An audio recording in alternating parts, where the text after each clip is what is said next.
It's Tommy Topdecker back in the house once again with another video just for you. And today, folks, we're wrapping up 2020 and going on to 2021. So folks have been asking me, where do you see things going in 2021? What are your picks? What are your hits? And you know what? First, let's look at 2020. In 2020, what do we see? We saw all cards go down basically for a few months and everything come booming back. If you look at where older reserveless cards are right now, a lot of cards went up 3, 4, 5 times, some even more than that. So I just want to point out something, folks. Let's pull out this list of Legends Rares here. These are pretty recent prices, more or less accurate. I went ahead and I printed out all Legends Rares under $100. And you see that Bartel Runax going for about $99. Lady Evangela going for about $75. Liviana Cylon going for about $75.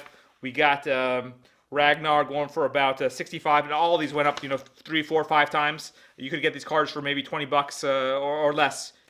Back in April maybe. So you got Lady Celeria here going for about $50.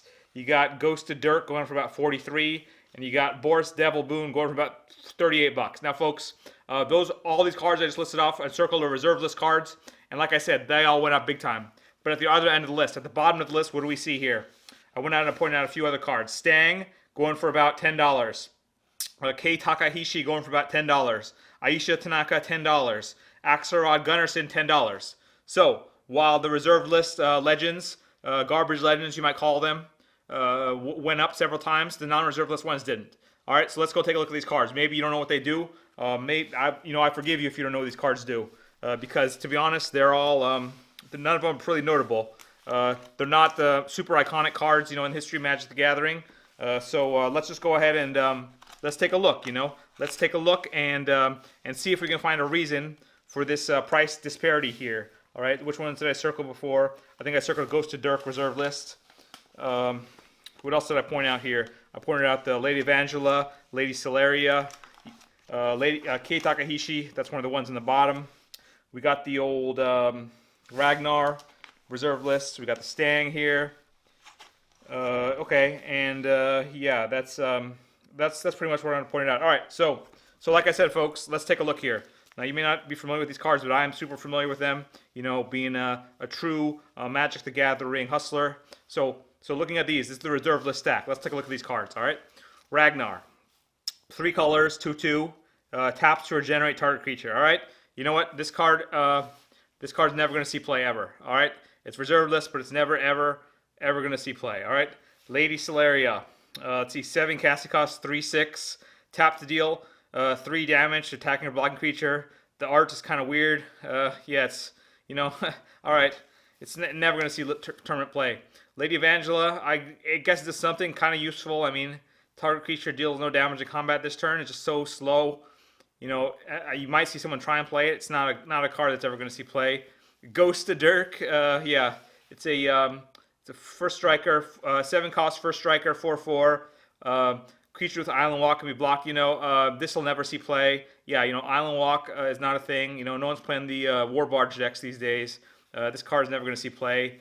Bartel Runax, let's see, a 6/5, doesn't tap to attack. Oh yeah, it's a anti-enchant creature card. Yeah, so yeah, that's never going to see play. And Boris Devil Boon, the world's most expensive token maker, I'd say. Yeah, you know what?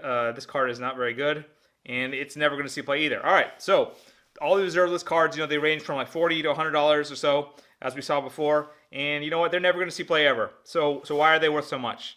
Well, you could say the reserve list pushed them up. All right, that's true. They are Legends Rares.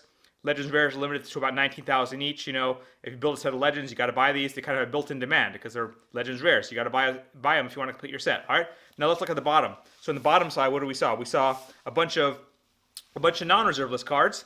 Again, these are all rares, and they were all reprinted in Chronicles. We have the old Stang. Stang has actually been reprinted recently, I think a year or two ago, in one of the master sets. It got new artwork, but this is the original art. You got the old 3/4 Stang. Again, it's $10 right now. Rare, Legends Rare. Kei Takahashi, this art is one of the worst arts. Not say the worst art. It's just like not attractive. Unattractive artworks I've ever seen. And you know what? It's not a great card. It's never going to see tournament play. Never going to see play anywhere. You might make a EDH deck around it for fun or something. Aisha Tanaka is kind of interesting. It's a banding card. Kind of a weird card. It counters artifact abilities for color mana. So, it's a strange card, and the artwork is all right. It's never going to see tournament play. And you got the old Axelrod Gunnarsson, 5/5 trample for 7, for 8 actually, and yeah, it's certainly not a tournament card. All right, so folks, what I want to point out here is some pricing disparity here. All right, so you got this stack, we got 40 to 100 bucks, and you got the right hand where these were worth 10 bucks. Now you're going to say reserveless is pushing these cards on the left up in price, but again, does reserveless really matter? I mean, none of these cards are going to see tournament play. The cards on the right, for the most part, are not going to be reprinted. If they are reprinted ever, they're going to have different artwork. You need either way. You need all the cards on the left or the right to complete your set of legends. And furthermore, they're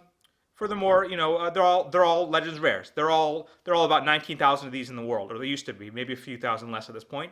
So they're all equally rare. The ones on the right are worth several times less, at least. In my opinion, folks, I really think that these non-reserveless legends, from the legend set, the original legends, the original summon legends in Magic the Gathering, I think these cards are underpriced. And if you ask me, I think 2021 is going to be the year of the non-reserveless. I mean, there's no reason that a Boris Devil Boon should be priced, 5 times more than Aisha here. I think that gap's going to close a bit. And you know what? These cards on my hand, the Stangs, the Ks, the Axelrods, the Aishas, you got the other cards like Rubina Soul Singers, a little bit more, but it's priced a little bit more, but still it's way underpriced. I think you got the old Johans. As a class of cards, the non-reserveless legends, summon legend cards, including the Elder Dragons, I think they're all underpriced, and I think they're all going to go up several times in 2021. Maybe my timing's off. It might be a few years, but folks, I think these non-reserveless cards are money in the bank. And if you ask me what's going to go up in 2021, I'd say go buy the cards that didn't go up in 2020 from ABU and from Arabian Antiquities Legends. And folks, in my mind, that's these original legends. So folks, you wanted to know what I'm buying? Here's what I'm buying. These 4 cards right here. And I expect them to go up in 2021. I expect to make a ton of money. So folks, if you want to follow me, go ahead and come along with me and buy out these cards. If you want to just sit back on the sidelines and watch while I make a big bank, you can do that too. But either way, folks, it's been Tommy Topdecker signing out. Hope you had a great 2020, and you know what? Here's to a great 2021. I'm out.